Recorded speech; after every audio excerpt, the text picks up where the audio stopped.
look, like it's not rocket science what we're doing. You know, we're making a good food product, we're testing it, we're putting it in a jar, and we're iterating. Like that's it. We don't need to integrate it with anything. We don't need to do anything crazy.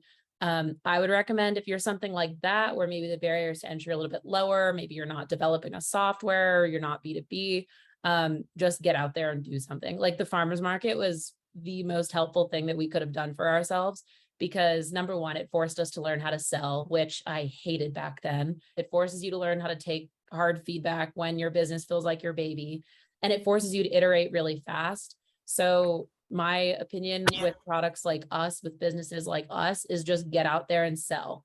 Or maybe email your classmates and say who wants to pay, like, the cogs, like who wants to give you like $2 for this thing, just to try it, or I will pay you to try it, like just put it out there and know that the feedback is probably going to be a little ugly. If you're not embarrassed by the first iteration, then you probably waited too long. So yeah, don't be afraid of that. When I started my first social impact venture, everybody was like, just do one thing really, really well. And I feel like as soon as I got into an MBA program, people were like, just put something into the market and like get feedback as fast as you can and learn as fast as you can. And ultimately, I think that's the way to go. I'm like a super planner. So my approach is typically something like, and I'm in a tech company. So yeah, a little bit also different. Like, let me get sort of like some of the big questions answered. For me, I find that having like a pitch deck, just kind of to put my thoughts on paper, is really nice first way to start. Not doing a business plan, because like things change so fast that that's not going to be relevant in like even a month. But a pitch deck gives you some like just big categories to think about, like how are we going to make money, who's our competitor, just some bigger things where you can start to be ready to answer some questions. Doing any like initial sort of like concept stage programs I found really helpful as well. I did like 2 accelerators while I was at business school that again helped sort of guide that product development process in the very early stage of going from like 0 to 1.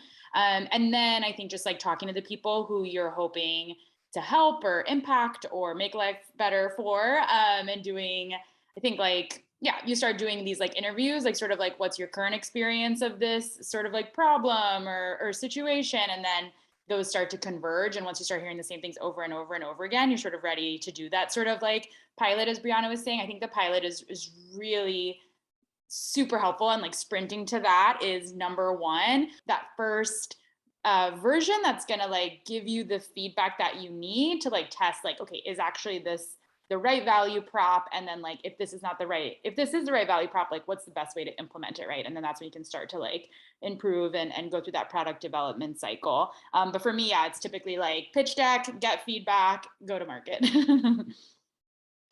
Okay, so I'll add, I am coming from this with a little bit of a different point of view, I think. So I mentioned that when I came to business school, I was an entrepreneur. I was literally like, I want to be an entrepreneur without a business idea.